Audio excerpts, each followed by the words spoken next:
Welcome to the Balance and Brilliance podcast, a space where different perspectives and ideas converge to create powerful change.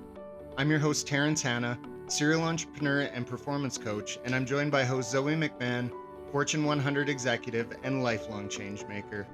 In this show, we share our complementary experiences and perspectives on topics that both propel and limit us all. We hope that by tuning in, you're able to launch yourself further with balance and brilliance. Like and subscribe to support the channel, and be sure to drop a comment below to lend your balance and brilliance to the world. Let's dive in.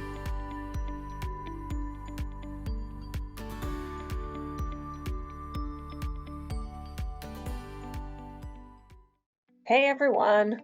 For this final episode in our series on crafting a career, we turn the tables back on me to unpack my top 10 career development tips. These 10 bullets are my reflections on the key success factors for my own career.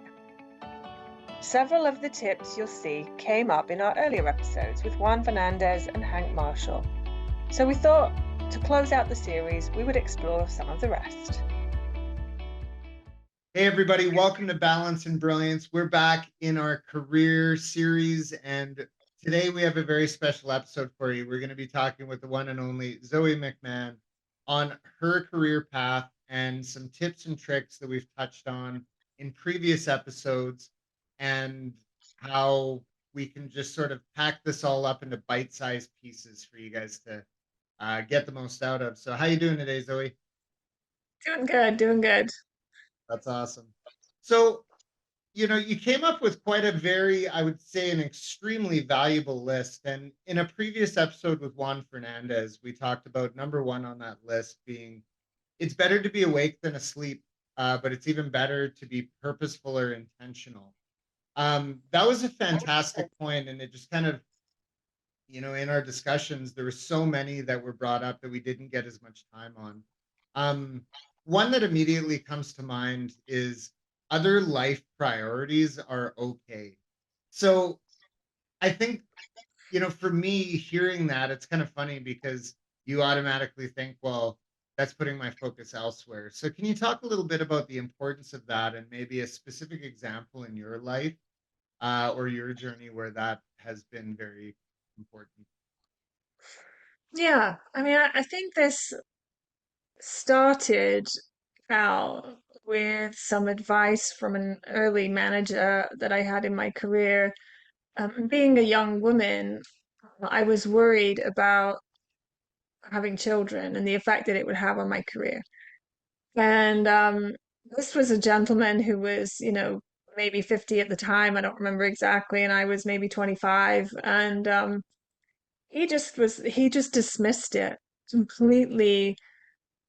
And it wasn't even like I'm trying to say the right thing here for this young woman. It was just very authentic. Like, oh, you don't need to worry about that at all.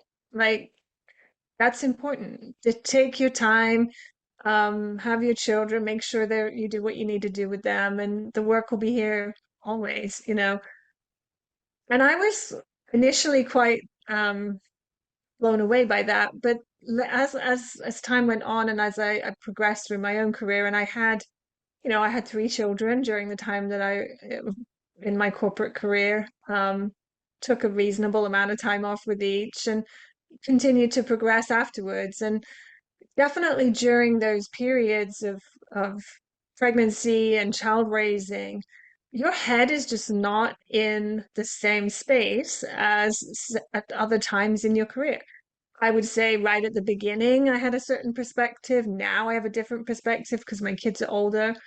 And I think the point that I was trying to make is it's okay for your priorities to be different at different times in your life. And I think we did even touch a little bit on that when we talked to Juan as well, that what does balance mean? It means whatever you want it to mean at any given time. And it's okay for sometimes your family to be more important and sometimes the work to be a big part of your life. And that's what I meant by that remark, that other life priorities are okay. I was particularly thinking about my role as a woman and the fact that child raising was part of my career. I do think that I want to admit to our listeners though, that I've been tremendously fortunate because I had a stay-at-home dad, or husband, dad to our children. And that meant that I had, as much freedom as many do in the workplace without children. And yet I've been a manager and a leader to other people, other and women and men who, didn't have that fortune. They had like both parents working and had difficult challenges and schedules. And I've just tried to maintain the authenticity that that first manager brought to me, as I've been a manager, to kind of just make sure people prioritize whatever is needed in that phase in their life. When you zoom out and you look at across the whole of your career, Mhm. those weeks, months tend not to matter in the end. I think it's just important that people are real with themselves. I love that. Something that immediately reminds me of when I'm working with my clients, I something I really focus on is working with your energy as opposed to your time. So if you take an extra half an hour out of your day, that's going to pump up or double your energy. You can accomplish way more with that break. And something, I think this is transferable here. So, when I think of, the importance of using your example of, being a mother and having that family, if that's constantly weighing on you and you're upset the fact that your career is holding you back from that, it's going to severely limit your productivity. It's going to limit your passion. It's going to limit you wanting to be there. And I think that's just an incredible example that you gave about, your boss at the time who said, focus on that. That's what's important. And, Yeah, another thing immediately that comes to mind on that is, um, work to live, don't live to work, right? And I really like that. So that's awesome. yeah. I want to just bring in another example here of my sister. Shout out to Sonia if she ever watches this. My sister is just amazing, and yet she's had a completely different set of circumstances around her career. Her husband was the main breadwinner, and let's call it the me in this context, and she was, the other parent that had less income earning potential, but nevertheless had a desire to contribute and desire to work. And it was some of the toughest times that for her was her desire to contribute to society, her desire to work, yet being in a situation where, she was voluntarily being more with her kids and whatever. And I just want to say out loud, like, not everyone's had the good fortune that I've had, and including my sister. And so I do really think everybody's circumstances are really, really different. And it's not easy. It's not easy to balance those things. And so some compassion for yourself is definitely needed. Absolutely. And that goes back to the, priorities aspect of other life priorities are okay. I mean, there's yeah, amazing point. Another thing that you put down that I think is absolutely critical, uh, one of the most important things I think personally for advancement is raise your hand when the opportunity is there, not just when the job is available. So like basically chirpy bird gets the worm. um I really really like that, and that was a lesson that I learned early on. And I think that in my experience, when you speak up about something, and I'm not even just saying like a potential advancement opportunity or whatever, like literally anything, if you're in a group of people, there's other people who are thinking the same thing, and the first person to say it is usually the first person that gets the opportunity. So I that was something I thought was so important. And you being a manager and a team leader, can you give me maybe a little bit of backstory or some examples where you know being the first person to put your hand up got someone ahead, and from your perspective, why you chose them? Absolutely. Yeah, and in fact, the first time I ever witnessed this phenomena was not myself, it was someone that wanted to work for me. And this person is a dear friend of mine, still know her very well. And they were working in the finance department. And I was working in the environmental department, and they wanted to work in the environmental department. And they met me and said, look, I just want to let you know, uh, I want to work where you're working. And if there's ever a position, let me know, I'm interested. And I found that as a manager to just be one of the most profound occasions of self-drive from that person. Like I was so amazingly impressed. And 18 months later, I had a position and she was still there in finance. And I called her up and I said, are you interested in applying to this? And she got it. And, we've worked together on many different projects over the years. But at that beginning was all down to her raising her hand, excuse me, raising her hand before, long before it was an opportunity. In the, in the grand scheme of things, I mean, I know in your career path you've seen many people ascend and disappear and go down, and all kinds of, mechanics in the inner workings of the large machine. Um, how valuable do you think this is in the grander scheme of things as a skill for our listeners to adopt or, try out? Like, how valuable is this in moving forward? I mean, it's I can't even I can't it's infinitely valuable. Like I can't put a number on it. It's so incredibly important. And in fact, I was just remembering our conversation with Hank, and I was referencing this book called Impact Players by Liz Wiseman, that one of the five things that she talks about is kind of leading before you're asked to. And I think this, even though it's not necessarily quite the same thing of leading project or something, don't wait to be asked, offer and sit, put yourself forward.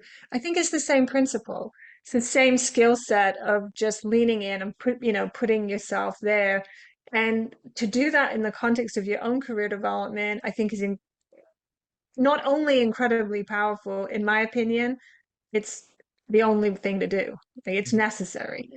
So as a manager, I was coaching someone the other day outside of my group in our work, and they were nervous about doing this exact thing. And I was really surprised how challenging they found the idea of kind of just raising their hand cold with inside an organization. And I really encourage them to, talk to different people. It doesn't have to be cold, work your network to get there. But I think people do struggle with this, and if it, I don't know, maybe there should be some more lessons, but I'm going to put a star on this one as my favorite one so far on the list Yeah, as being necessary.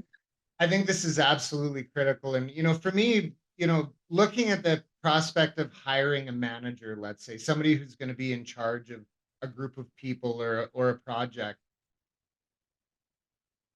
I find it very difficult the thought of promoting somebody who's not willing to get in front of that and stand up, right?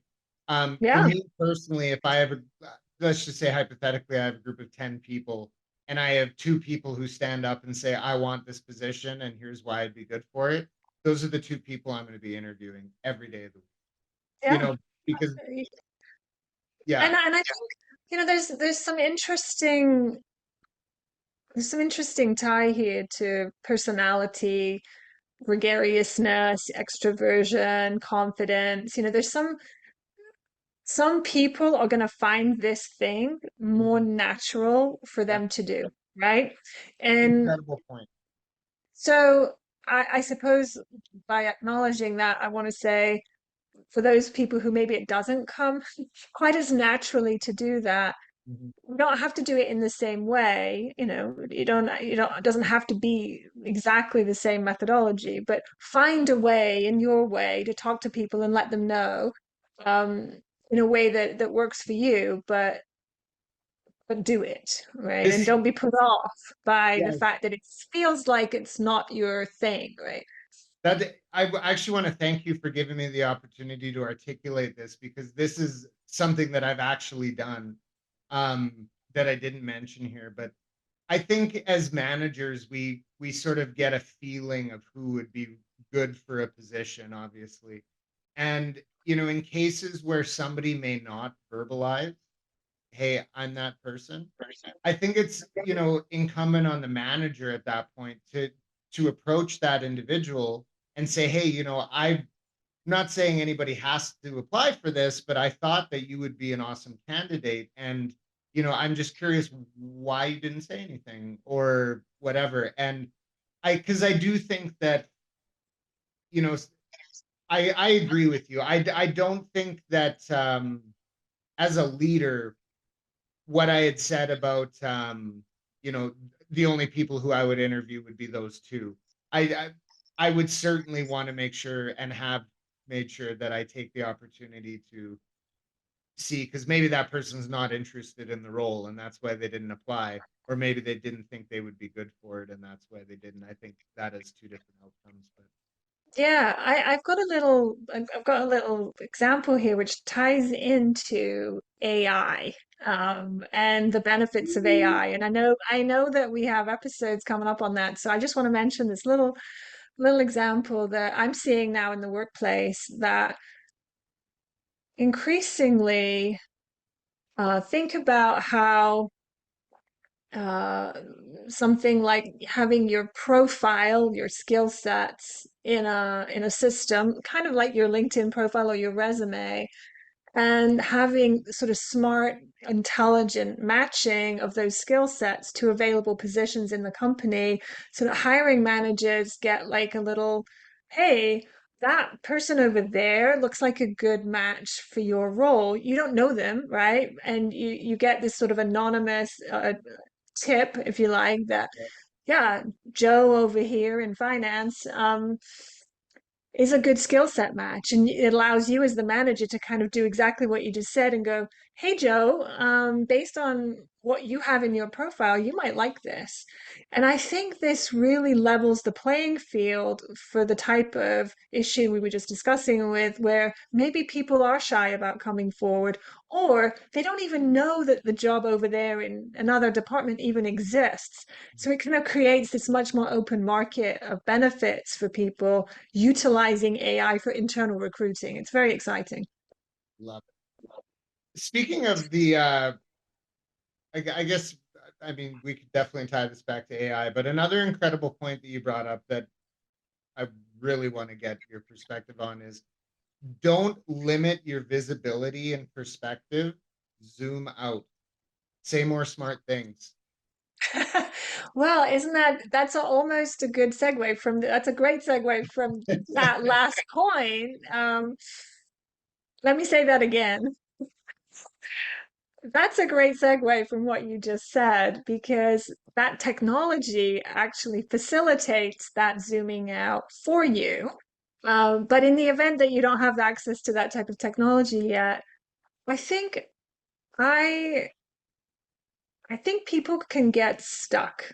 Um, and actually, we did talk a little bit about this in the Juan Fernandez episode, where he was in his basketball lane and he got fed up of his basketball lane and started to really question, like, what else? I've always done basketball. Like, what else can I do? And kind of felt limited by the fact that he had been in that for a while. And I've seen that people who are in certain specialist functions, for example, they enjoy that function because it has certain skill sets to it. And if they're there for a number of years, they may start to be like, well, I don't, I don't feel like I have the necessary skills for this thing over here. And I just think as a manager, these we've talked a bit before about transferable skills, and I think managers and employees, should be very open to thinking about that transferable nature of people moving around. But what I was specifically meaning in that case is, as an employee, if you've been in a domain a while and you feel like you can't get out of it, talk to some people outside of that domain and try to widen that view, right? To what is it next to it, and what's next to that, and how could I maybe progress from here where to where I want to be through these adjacencies, right? Love And it. it yeah, that's You it. know, something I work on with my clients is, you know, conceptualizing achieving your goals is like a wolf pack, right? And the size of your wolf pack is dependent on the resources that you have available in the surrounding area. So what I love about what you're talking about right now is taking that opportunity to go actively seek out additional resources to achieve more. And this actually ties in again just so beautifully. It's almost you're poetic with this, Zoe. It's fantastic. But um don't be afraid to change. The wider your experience, the better off you are. And that is literally a page out of what we're talking about right now. So, do you want to build on that a little bit? Maybe an example from your career path where Yeah. making this change, I just know that you have a career path full of change that you've always come out on top of. So, uh, Yeah, dive in. I I have. And I think there were three moments, three significant pivot points that were self-initiated. Um, and in all of the cases, the movement was lateral.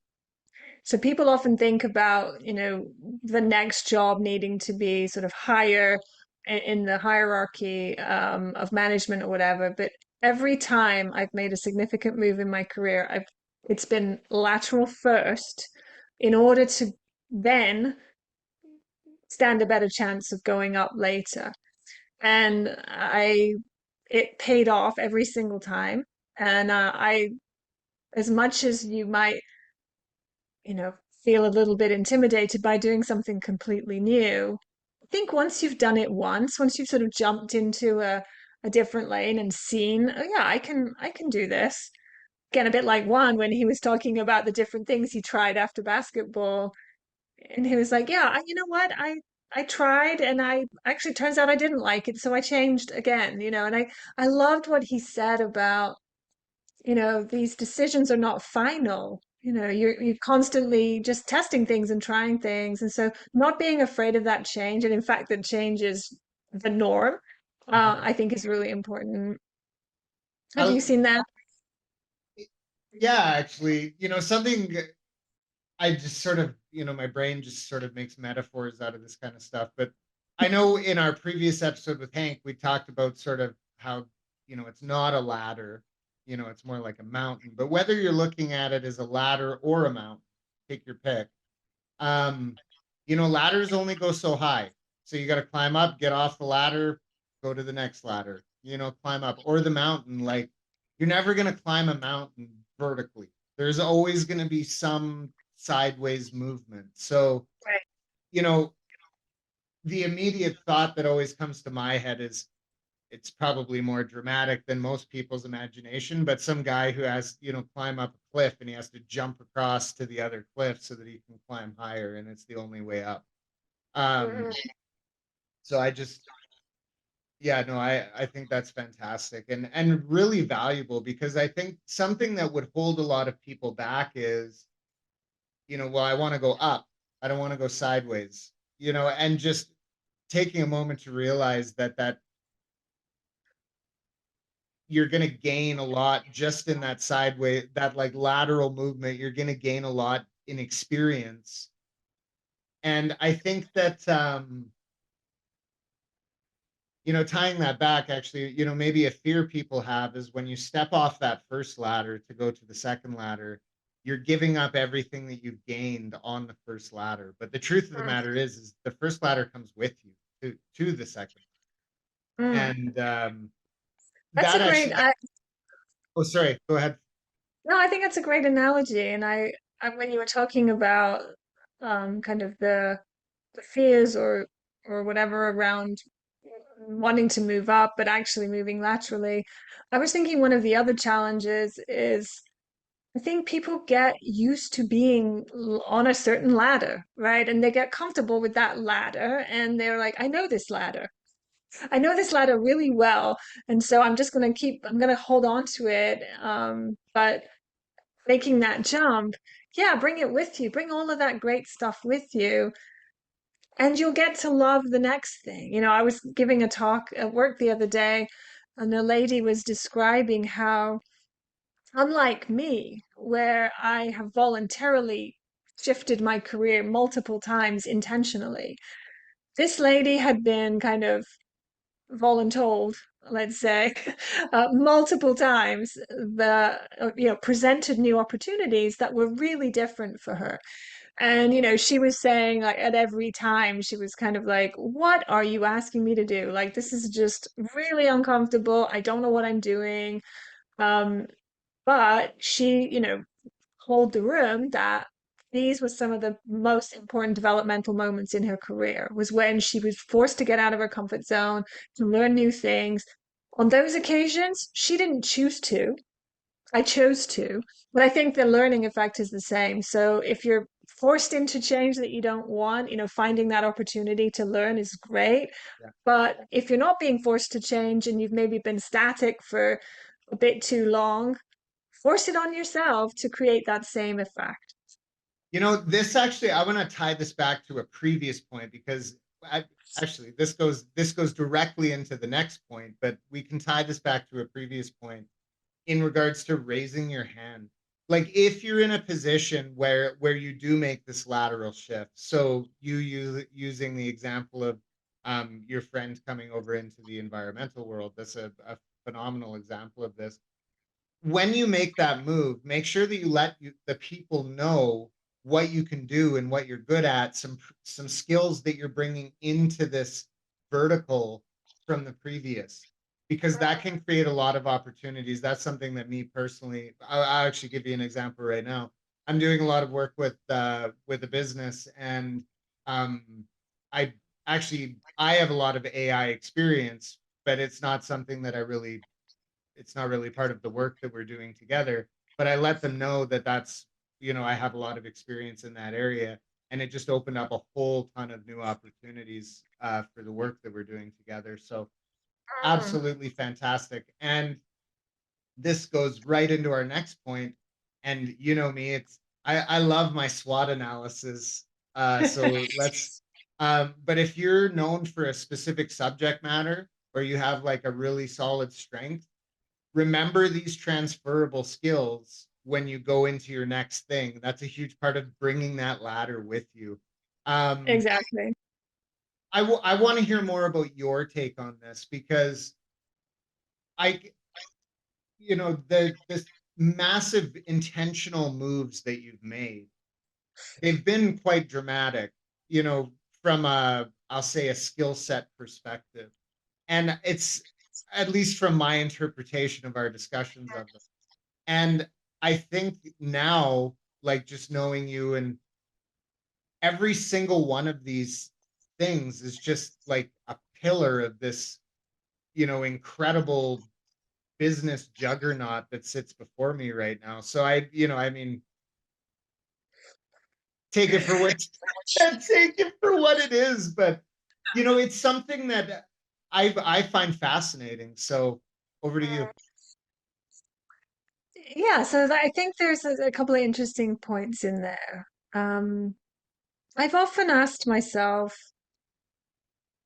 what gave me the confidence to massively change roles? So the one obvious one, I was a leader of one function, and I raised my hand about 6 months before the position sort of became available and ended up getting it. I didn't do anything else other than raise my hand. I didn't do any pre-work or anything. It just happened that way. But it wouldn't have happened that way if I hadn't raised my hand. So I raised my hand and I got essentially a brand new leadership role of something somewhat similar, but quite different to the thing I'd been leading before. And I really I'm so grateful for the manager who was kind enough and thoughtful enough and smart enough to see that leading one thing has brings some transferable skills to it versus leading something else, because both of these topics, the first one was more environmental and human rights related, and the next one was like data privacy. And although they have some degree of similarity, if you're trying to thread a thread through it, you can, but the the knowledge is very different. The leadership practices are quite similar, managing other people, managing the team, whatever. So that's similar. Some of the internal skills needed around influencing without authority, they were consistent. So I feel like I was either naive or or just I just didn't think it would be difficult. So I approached it. I found the similarities. Like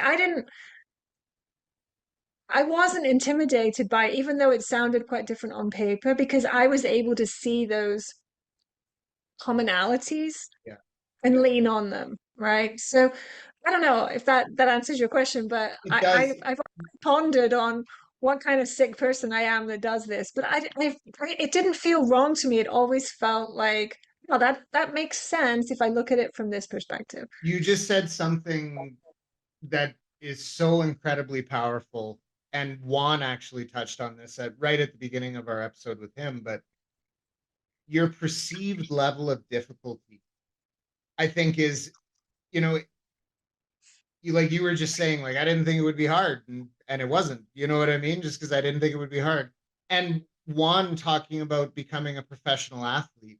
My dad was a professional athlete. My brother is an athlete. Like it, I didn't think it was going to be hard, and it wasn't. You know what I mean? And until it Mm, was, right? But at the end of the day, like getting to that point, I think is just so that's such a critical thing that you just touched on there. So I think it answered my question and added just a whole nother dimension of importance. So thank you very much for that. Something else that you talked about, and for me, I think this is my favorite of the bunch so far, oh, I love the fact that I have no idea where you're going next. because it completely changed this. This exact point completely changed my life. And it's making the most out of development opportunities. So I'm going to start with how important this was for me, and then I want to hear you say more smart things. So with this one right here, I think it was like 16 years ago, my employer sent me off to go work with a executive coach. And it was honestly because I was going to do some new stuff with my position, and I was going to be dealing with a lot of people who were way smarter than I was. And, they wanted to send me off for a little bit of a polish before all of this went down, which I certainly needed. So I went to go do this work with just an amazing coach. His name's Pat Lipovsky, absolutely awesome guy. And it completely changed my life, and granted it took a long time. I mean, I automatically employed everything, but I really took that to heart. To me, it was the opportunity to go, operate at the next level, which was something I really, really wanted at the time. And cut to all these years later, and I've got a coaching business, and I've got amazing clients, and I've spoken to hundreds of thousands of people. And that's my boss sending me off to go do a work course, and it's become, my passion. um so I think that to me is my favorite point out of all of this. But why is that something that you brought up that was so important to you? Yeah, I think the specifics, as I tell my career story, the specific example that comes to mind was when is part of a leadership coaching event, not one to one, but as part of a group.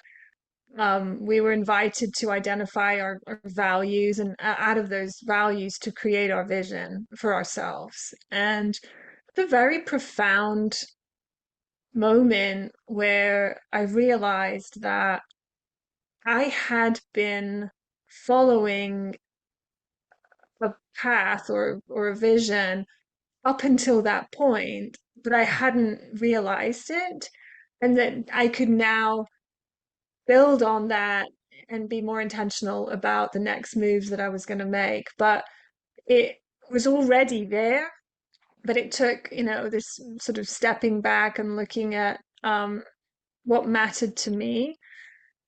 But I think the wider point, I've attended many, many different, I've had great opportunities in at various stages of my career to learn, you know, strategic business principles, design thinking and innovation and development and neuroscience related things. Like there's just so much to learn. So I always if I'm invited to a development program, I mean, you know me, Terry. I'm like 100% present in those meetings. Like I'm just focused on it. I'm intense on it. I'm doing the homework. I'm not always doing it as thoroughly as some other people, but I'm doing it and I'm Oh, you showing do up. it thoroughly, more thoroughly than most. I bet on that. No, I don't know. It doesn't matter. But definitely in the room.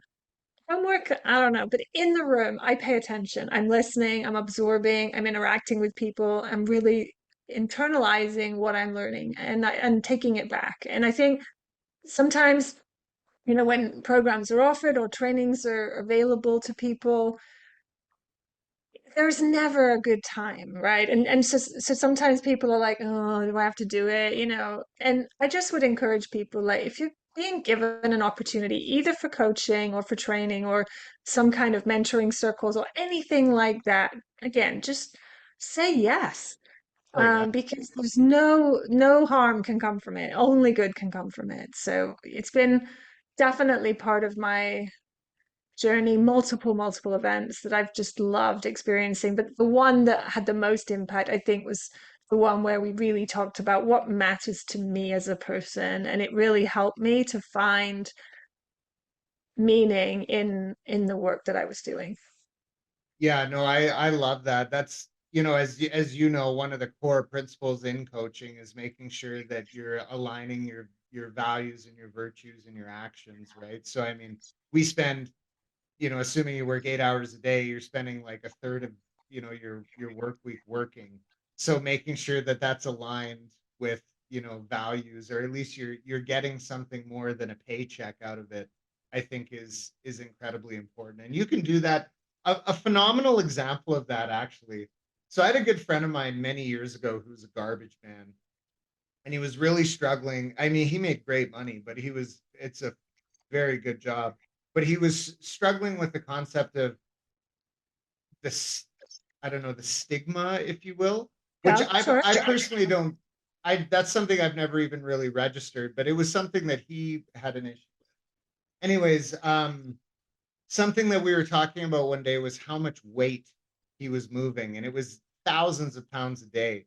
And it was like, well, why do you want to get in shape? Why don't, like, you can use that as like a workout. You can boost your, what you're doing in the day. And anyways, long story short, he ended up just like loving it and getting absolutely ripped and making a killing. And it was just making that connection made all the difference in the world from a satisfaction perspective. And I think that was just, that's awesome. And Nice, I nice. I agree with your point.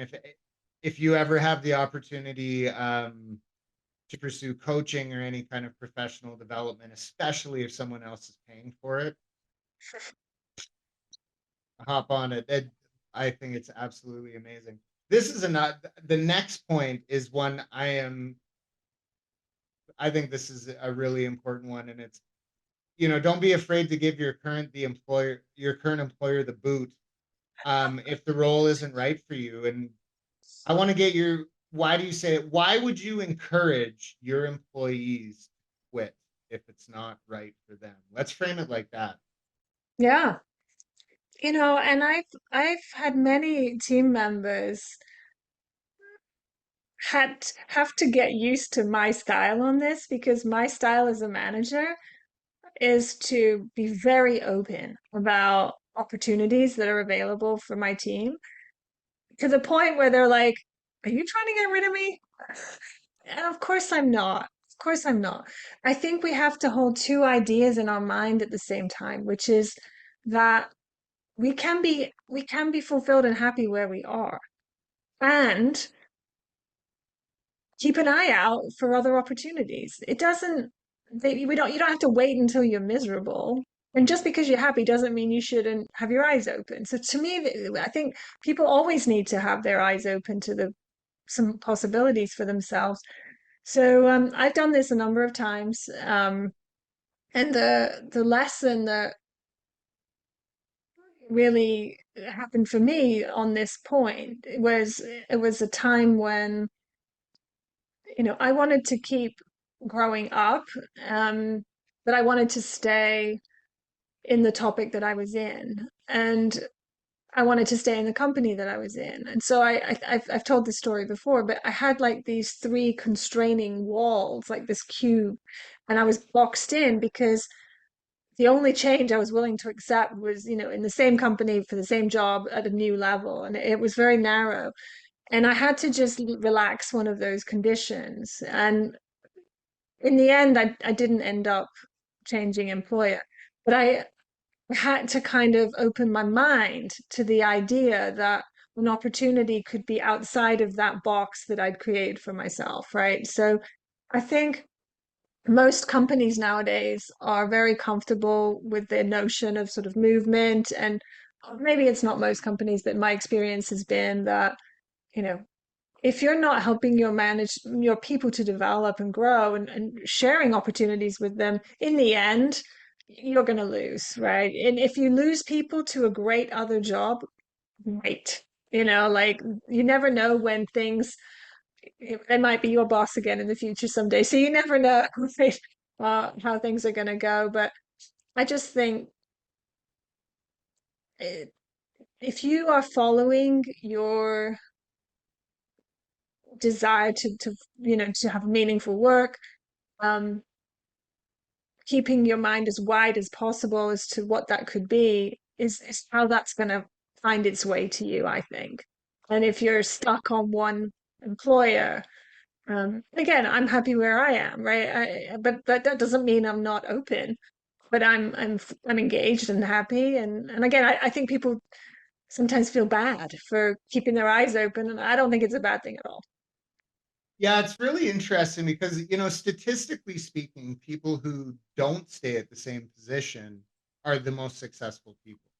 Hmm. Um, Now, I think there's some nuances to that I'll dive into in a second, but um, the vast majority of people, I think, operate on the assumption of wanting job security over advancement.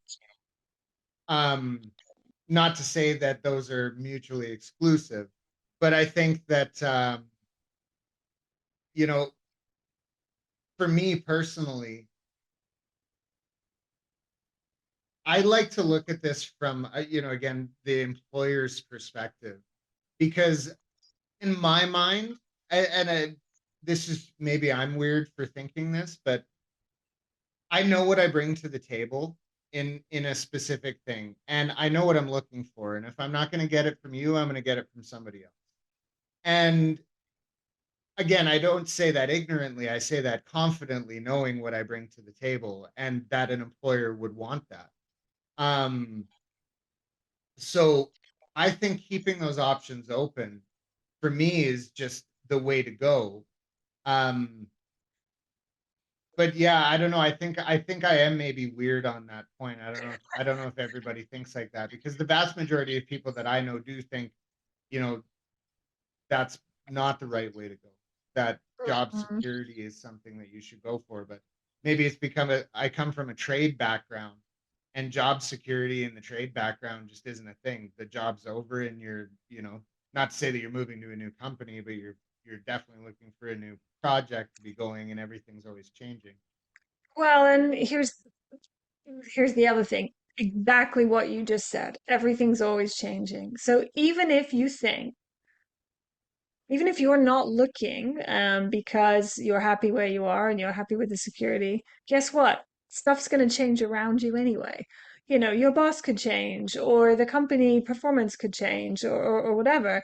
And like my friend that I was in my seminar the other day, she change was forced on her. So if you're not scanning the horizon, when change happens, you're going to be kind of behind in terms of thinking about, all right, well, what's next, Yeah. right? So I think staying on top of your progress and your development, and yeah, of course, again, it goes back to this idea of hold two ideas in your head. I want to do well where I am. I'm, yeah, I think there's an adage, plan like you're going to live forever and live like you're going to die tomorrow. And I kind of feel like it's a bit like that with your career, that you need to be thinking about, the long term, but also enjoying where you are right now. So similar sort of framing. Um, I love that. And, one thing I just want to add to this is a big blinking light caveat with the big marquee sign over top of it is that there's a strategic approach to this.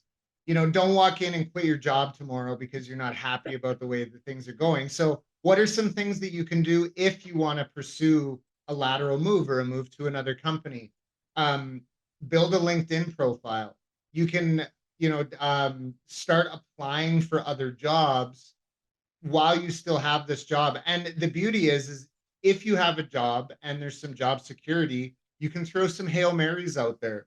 Apply for jobs that you still have the experience for, but maybe stretched out just slightly past, and push for those growth opportunities that you can justify with the strengths that you have. I think, would you add anything to that caveat before we move on to the next one? yeah, I think if you're certainly for internal movement, doing stretch assignments or volunteering for projects in other areas just to get a taste of something is something I've also seen work really well. Yeah, that's fantastic, actually.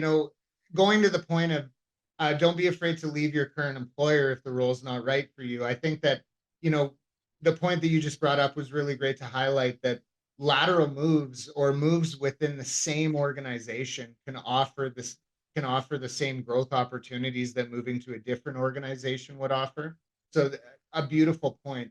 And actually, I think the movement within the existing organization or the current or a different organization altogether, pardon me, brings us to the next point in the importance of advocating for yourself. Um, I've got a lot to say on this, as I'm sure you know, but before I want to get your take on this and hear. I will say not much on this because I think this is a case of I'm not sure I did that enough, but I know it's the right thing to do. Um, Specifically when it comes to financials, and let's talk about women and pay issues, or you know it's just more likely that women don't ask for as much money as men do and things like that, just from what I've seen. But I don't feel like I'm a great example of this, but I have done it. And I think it's really important to strategically understand your value and make sure that's known. Mhm. I'm not a fan of, going to an extreme on this, of being, really aggressive about it. I think that can be off-putting for managers as well. But pick your place where you want to be on that comfort, and do it. Yeah. So one thing I want to just say before anything is I want to commend you on putting this into the purview in from a perspective of this is something that I felt I could have done better. This is a growth opportunity for me. It's not just these are the things that I'm good at. It's these are the things that I'm good at, and this is something I want to be better at. I Coming from one of the best of the best, that is a real life example of implementing these exact kind of things. That's a growth opportunity right there. So I absolutely love that. regarding advocating for yourself, you had just mentioned knowing your value, like knowing what you're bringing to the table and what your skills offer. Um, Something that I've actually was recently just posting about is no one is going to acknowledge your value if you don't. Um, so what I mean by that is if let's say hypothetically there's a job opportunity that comes up or there's an advancement opportunity and somebody says, "Hey, I thought you'd be great for this." And you say, even let's say all of your skills, you have everything that they're looking for. If you look at them and say, I wouldn't be good at that because I don't have the skills I need to do that, you're immediately out of the running. Right. So I think your acknowledgement of your own value in that situation, even though it might be a little bit scary, is that advocation for yourself, the advocation for your skills, um, goes a long way, right? The chirpy bird gets the worm. And I think this ties back to something that we've talked about in multiple previous episodes. One of my favorite topics is the SWOT analysis. And this is so valuable coming back to the inalienable strengths. Um, Things that you can look at yourself and confidently say, or things that you can look at someone else and confidently say, I am good at this. I can help you because I know this. And immediately right there, it's called anchoring, right? And it's going to immediately anchor that person into thinking next time they have a problem or currently they have a problem, them going, oh yeah, I remember Zoe telling me that she could totally fix this and I trust her. And I want to give her the shot because I have confidence in her ability.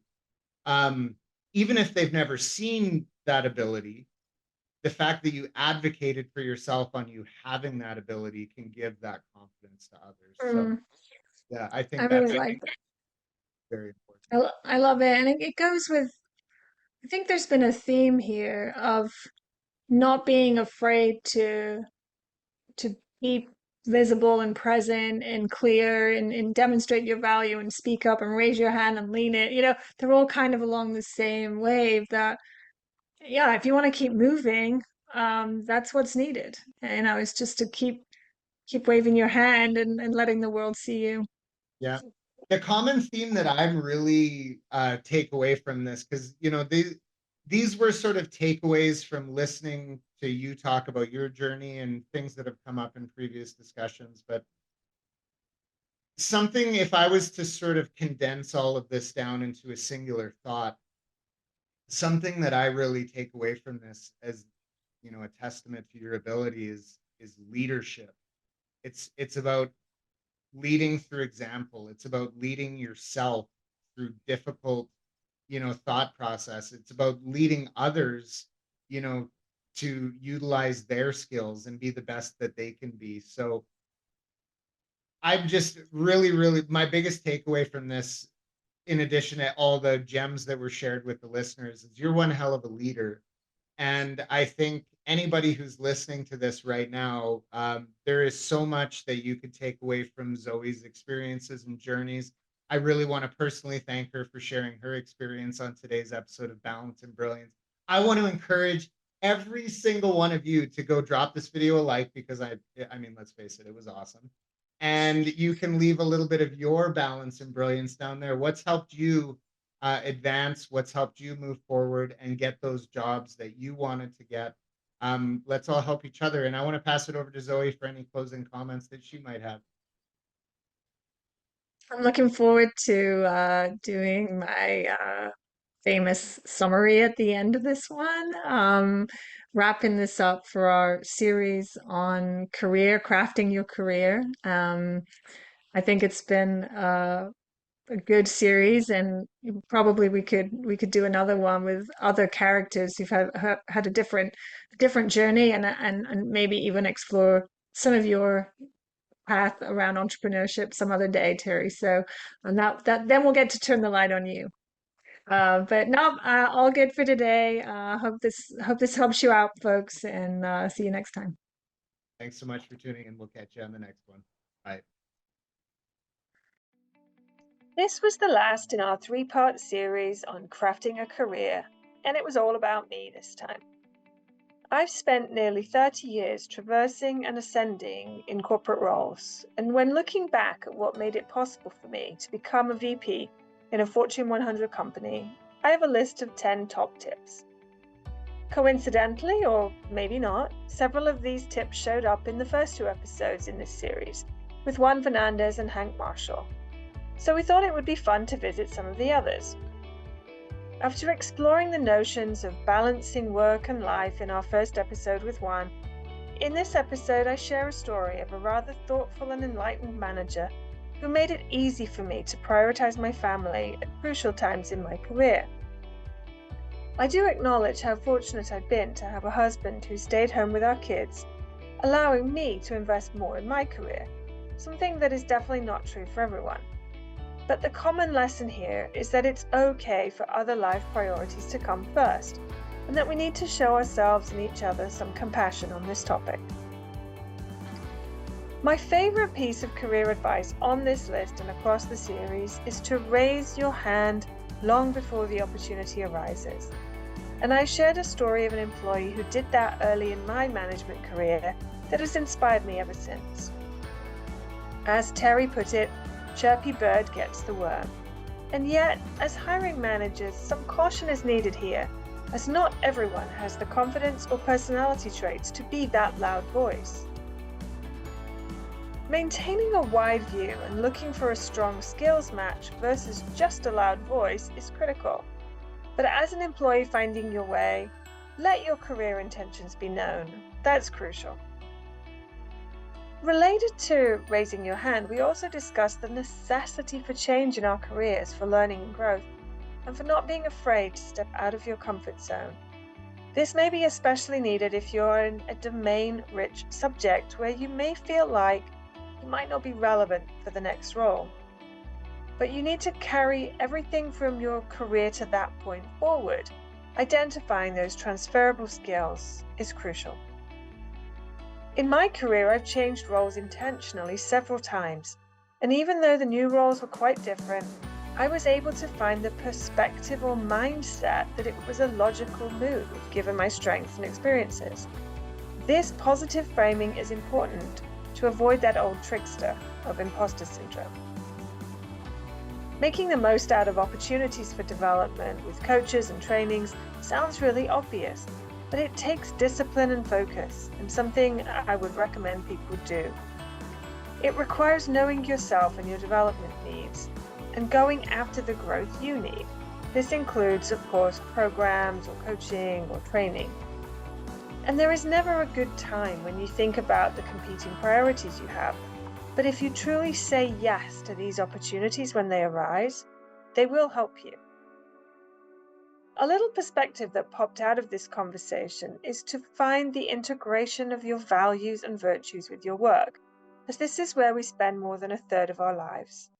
Terry's example of his friend viewing his role as a garbage man in a new way, as an opportunity to get fit while working, helped him find more satisfaction than he might otherwise have done. Managing your career can sometimes mean switching employers or ditching your employer, or in other contexts, taking on new types of projects. Change is, of course, inevitable, and so already being open to it by keeping an eye on external or internal opportunities helps you to seize the moment when it passes. I'm really passionate about this concept of holding two ideas in your mind. That means enjoying what you're doing and keeping your eyes open. You don't have to wait until you're unhappy before looking around. But of course, as Terry said, be strategic about it. You don't want to burn any bridges unnecessarily. As we wrapped up the focus on my career, we closed it out by centering on the need to advocate for yourself, whether that be for compensation or just opportunity. Leaning in, being really present, raising your hand, and overall just being a leader will all pay dividends as you move through your career. So summing up the whole series on crafting your career, we have built out a whole set of lessons for you. We talked about the need for a growth mindset, lifelong curiosity, and the concept of a balanced and meaningful work with one. With Hank, we explored how to move and grow in an organization by listening and supporting others, and by constantly challenging the status quo. Hank reinforced the need for us to be interested and not just interesting. And to round out the series, in my story, we focused on having the courage to change, remembering your strengths, and maximizing development opportunities, as well as, of course, advocating for yourself throughout. Well, I hope you enjoyed this series as much as we did, and that you tune in to future series or other topics. Hope you have a great day.